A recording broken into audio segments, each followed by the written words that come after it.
So in the previous video, we went through and we cleaned up our widget, but the problem is that ended up leaving us with a bug.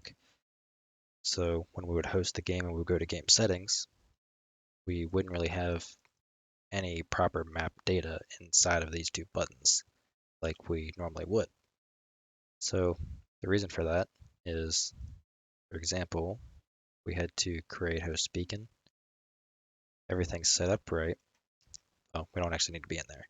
But if we go to set host settings map info and we set it to private, we look at the references, go to, where am I? We call it elsewhere in our host map button.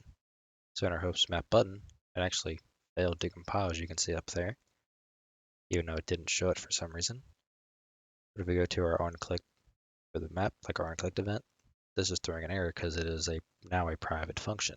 So set host settings map info needs to go from private to public. Then we can compile, save.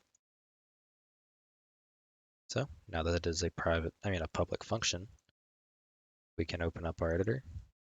I'm going to launch two clients, just go ahead and connect. Map 1, map 2, and it switches between them just like it's supposed to. And everything is working just like it was before. So again, that was because we set our function to be private and not public.